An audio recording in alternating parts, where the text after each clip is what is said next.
మొదట బ్రిటిష్ వారికి జీవితాన్ని కష్టతరం చేసి స్వాతంత్ర్యం తరువాత దేశద్రోహులకు కంటిమీద కునుకు లేకుండా చేసిన ఒక భారతీయ మహిళ.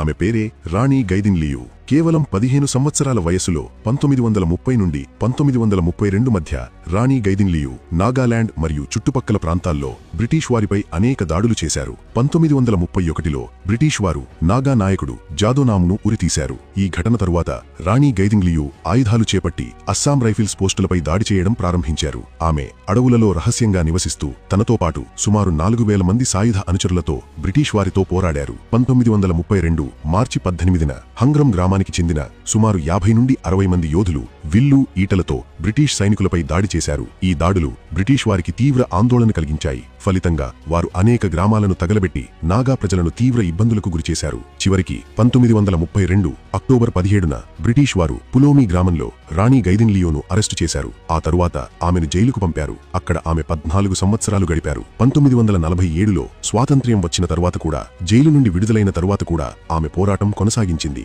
ఆమె పురాతన నాగా మతం హెరాకాను పునరుద్ధరించడానికి ప్రయత్నించారు. మిషనరీలు మరియు వివిధ శక్తుల నుండి ఒత్తిడి పెరగడంతో ఆమె దాదాపు 1000 మంది సైనికులు, 500 రైఫిల్ సాయుధ యోధులతో రాణి పార్టీ జేలియాంగ్రాంగ్ అనే ప్రత్యేక పరిపాలనను స్థాపించారు.